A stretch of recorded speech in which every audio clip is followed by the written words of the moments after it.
Monsieur le Président, Messieurs les modérateurs, Messieurs les membres de l'Académie, chers collègues, donc je m'appelle Mathieu Pesson, je suis jeune MCUPH à l'Université de Paris et en urologie pédiatrique à l'hôpital Robert Debré, et je vais vous présenter un travail de recherche en innovation pédagogique sur l'apprentissage de la chirurgie mini-invasive par célioscopie en simulation grâce aux organes imprimés en 3D. Je n'ai pas de conflit d'intérêt. La simulation est l'utilisation d'un matériel, d'une réalité virtuelle ou d'un patient standardisé pour reproduire des situations de soins dans le but d'enseigner, de répéter des procédures diagnostiques et thérapeutiques. Pourquoi la simulation est devenue quelque chose d'essentiel en pédagogie ? Car il ne faut pas faire un geste pour la première fois sur le patient.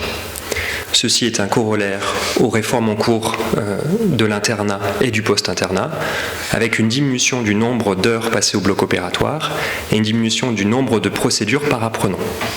Vous avez ici joint une publication américaine sur le nombre de cas réalisés par les fellows, les chefs de clinique en urologie pédiatrique. Ils sont 22 et seuls 3 ont plus de 20 cas de pyéloplastie robotique, qui est le chiffre minimal pour avoir une courbe d'apprentissage correcte.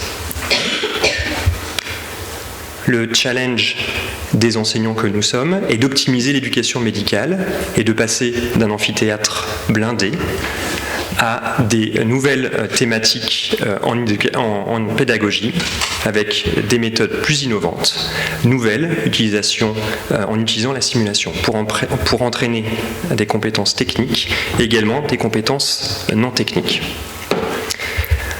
Nous sommes intéressés à l'anomalie de la jonction piélo-urétérale chez l'enfant. Pourquoi s'intéresser à cette pathologie-là ? Car l'apprentissage en célioscopie est dit laborieux.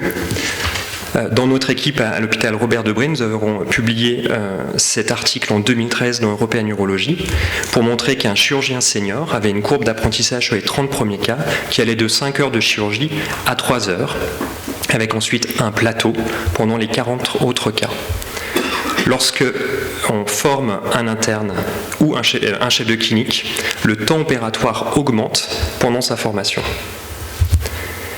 L'objectif donc de ce travail était de développer des alternatives à bas coût, éco-responsables, adaptables dans un pelvic trainer et adaptées au modèle pédiatrique mais également adulte. C'est un projet qui s'appelle 3D Sim qui est en collaboration avec Illumins d'Hydro, l'Université de Paris et la PHP pour l'impression de modèles d'organes en 3D.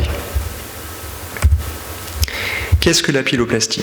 La pyéloplastie est une chirurgie dite difficile qui consiste chez un enfant de moins de 10 kg de réaliser dans un espace de petite taille la résection de la jonction piélo-urétérale et une double suture en surjet en PDS 6.0, puis la mise en place d'une endoprothèse urétérale. La méthodologie adaptée était de se baser sur ce qui existait déjà dans la littérature. L'équipe de Toronto avait montré qu'un moulage en silicone permettait de réaliser un rein et une jonction piélo-urétérale de qualité, mais malheureusement, les contraintes actuelles font que ce n'est pas possible car c'est non recyclable et non biodégradable. De plus, le moule utilisé pour créer ce moule en silicone engendrait un surcoût et une personnalisation limitée. Nous avons donc pensé que l'impression en 3D, depuis des images de scanner et d'IRM et la conception assistée par ordinateur, pouvait nous aider à créer un modèle de qualité. En 2016, avec un financement par l'Université de Paris, nous avons travaillé avec une start-up qui s'appelait Biomedex pour la réalisation d'une impression 3D depuis l'imagerie médicale. Avec 70 000 € de subvention, on a créé 2 modèles et une boîte pédiatrique que vous voyez ici. Cette boîte pédiatrique était intéressante car elle correspond à peu près à un enfant de moins de 10 kg. Mais le problème majeur, c'est qu'à l'intérieur se retrouvait ce rein qui est impossible à suturer car la matière utilisée est non correcte. Je peux vous le faire parvenir. La deuxième chose, c'est qu'il nécessitait un post-traitement dans un bain de bicarbonate de soude qui n'est pas possible dans le centre Illumins d'Hydro, qui est certifié COP21.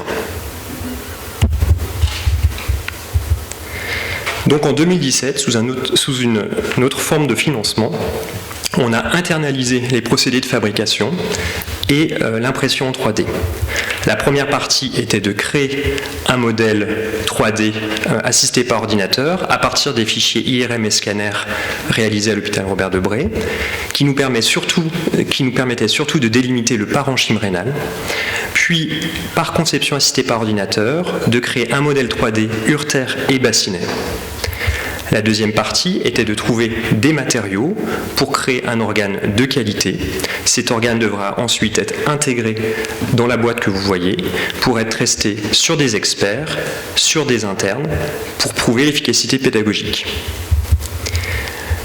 Malheureusement, nous sommes liés aussi aux défis environnementaux, puisqu'on travaille dans un bâtiment norme COP21, avec des matériaux qui doivent être recyclables et biosourcés. De plus, nous avons choisi d'utiliser des ressources open source pour la conception assistée par ordinateur et pour les matériaux. Donc, la réalisation de ce simulateur est en deux parties. La partie parenchymateuse, assistée par les fichiers scanner et IRM, et la partie CAO pour la création du bassinet et de l'urtère. On obtient ensuite un produit noir, rouge et blanc. La partie rouge pour la partie parenchymateuse et la partie blanc pour la partie pied long, bassinet et urtère. La partie blanc est biodégradable et la partie rouge est recyclable. On obtient donc un parenchyme rénal, un bassinet, on met de la pâte Patex, et ensuite on obtient notre modèle 3D qui peut rentrer à l'intérieur d'une boîte de simulation. Je peux aussi vous faire parvenir ce matériel. Vous pouvez les utiliser, parce qu'après, si vous les mettez dans l'eau, on pourra les réutiliser. Dans l'eau, on obtient ceci, et on a eu l'idée soit de refaire à nouveau du matériel de pied long plus bassinet, soit également on peut imaginer que c'est le rétropéritoine et qui nous permet d'améliorer la haute fidélité du modèle pour trouver l'espace lorsqu'on le met dans cette boîte pédiatrique. On a ensuite validé ce modèle à partir du score OSATS qui était traduit en français par le Collège de chirurgie pédiatrique avec 7 paramètres: la pénétration de l'aiguille, le glissement du fil, la résistance de la suture, l'élasticité, la manipulation, la mobilité et la découpe. On a ensuite validé ce modèle auprès de 4 chirurgiens experts en urologie pédiatrique. Vous voyez donc le modèle final intégré dans un pelvis trainer pédiatrique fixé avec des ressorts pour effectuer la pyéloplastie. Les résultats de ce modèle montrent qu'il y a une très bonne restitution de la gestuelle de base, avec une bonne préhension de l'aiguille, un bon glissement de l'aiguille et une bonne résistance des points. Mais malheureusement, ce modèle est peu élastique, avec des points qui peuvent moins glisser et un modèle qui est peu manipulable. Quelles vont être les améliorations ? On a donc des points qui sont résistants, qui conviennent à l'évaluation de notre gestuelle de base, qu'on a pu adapter au score OSATS pédiatrique en célioscopie, mais une faible élasticité et une manipulation difficile. Le point positif, c'est qu'on a eu des matériaux au coût maîtrisé qui respectaient la charte environnementale de notre bâtiment, avec une démarche de logiciel libre. On est donc passé d'un coût de 70 000 € initial à maintenant un coût de 5 € de fabrication pour le moule en silicone du parenchyme et moins de 1 € pour la pyéloplastie. La reproductibilité est importante, on a maintenant 35 pièces imprimées pour les prochains cours de chirurgie pédiatrique infantile et on peut les recycler pour pouvoir être utilisés à nouveau. Donc en conclusion, ces modèles d'organes imprimés 3D sont un avenir en pédagogie chirurgicale. Ils sont validés en chirurgie pédiatrique, mais existent également dans d'autres spécialités chirurgicales, comme en gynécologie avec ce modèle d'utérus ou en orthopédie avec ce modèle de pied.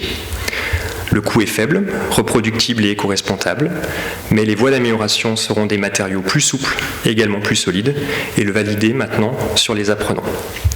J'en profite pour remercier les membres du service d'urologie pédiatrique et de chirurgie pédiatrique de Robert Debré, également mes collègues de chirurgie pédiatrique laparoscopique au sein du DU de l'Université de Paris, et bien sûr tous les membres d'Illumins d'Hydro, dont le professeur Secaldi et Vincent Le Marteleur, notre ingénieur, qui travaillent avec moi sur ce projet. Je vous remercie. Bien, merci beaucoup, c'est vraiment très intéressant. J'ai plusieurs réflexions parce que dans notre groupe à Lyon, on s'intéresse aussi à un simulateur pour la transplantation et des simulateurs low cost parce que je pense qu'on a maintenant des simulateurs de réalité virtuelle qui coûtent 80 000 €. Et je ne suis pas sûr qu'ils remplissent exactement toutes les fonctions qu'on leur demande. Et faire fabriquer en plus par son université, par ses propres laboratoires, les matériels qui servent à la pédagogie, je pense que c'est bon pour tous les étudiants. Et c'est ce qu'on essaie également de faire à Lyon. Alors bien sûr, on a un matériel qui est bien, mais oui, c'est pas parfait, quoi. Alors, est-ce qu'on a besoin d'avoir quelque chose d'aussi ressemblant nécessairement? Nous, par exemple, pour les sutures vasculaires, pour les transplantations, on a pris des doigts de gants. Les doigts de gants, ça ne coûte rien. Et on peut en utiliser autant qu'on veut. Et ça ressemble pas mal au tissu.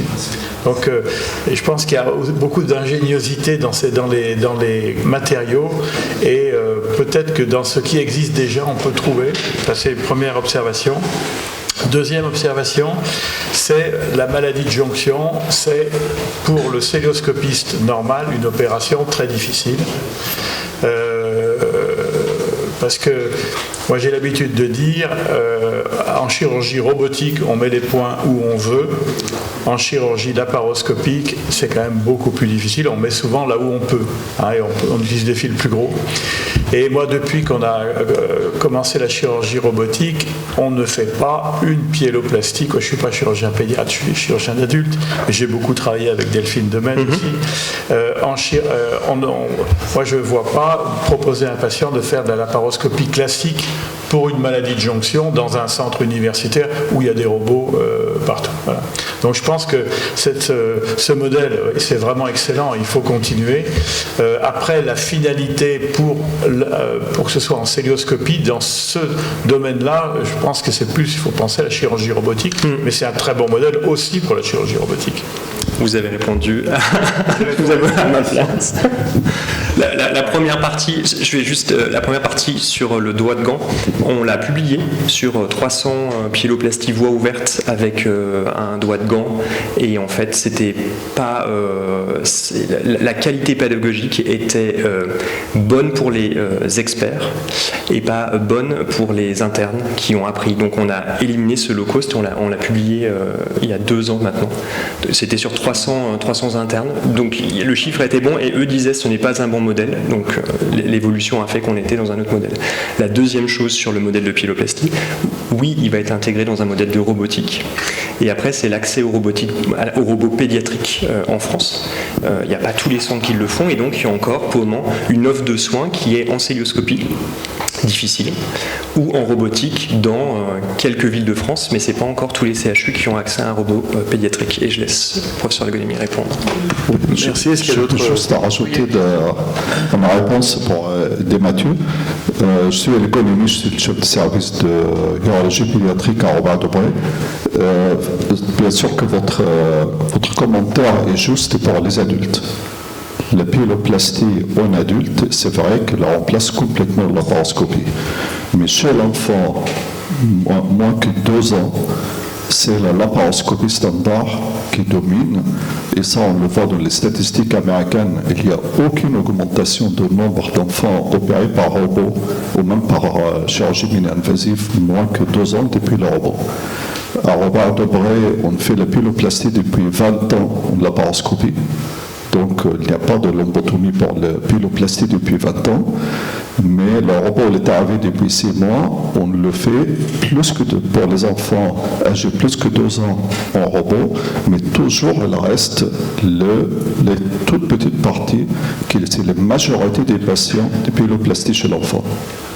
Donc c'est pour ça que tout notre travail avec Elements, c'est de continuer la formation quand même en laparoscopie standard et en robot. Mais je converge bien avec vous. Pour la formation, c'est un très bon modèle, tout à fait. Est-ce qu'il y a d'autres questions?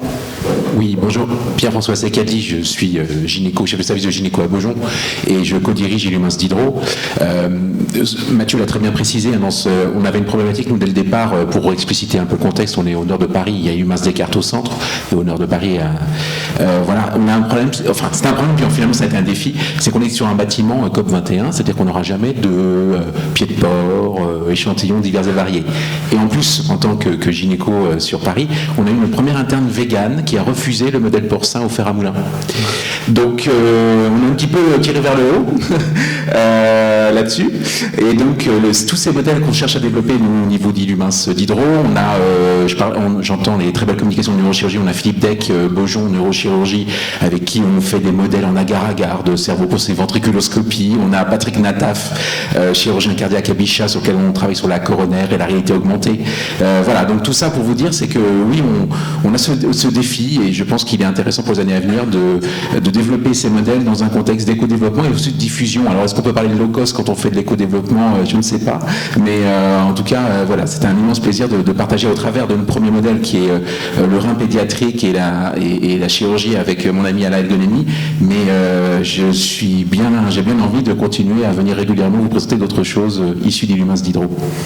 Mais le low-cost c'est pas du tout dévalorisant. Hein. Mais je pense qu'on a besoin de ces matériels qu'on peut mettre au bloc opératoire et puis avec lesquels on s'entraîne ou même qu'on peut mettre dans les pays en voie de développement. Merci de votre observation.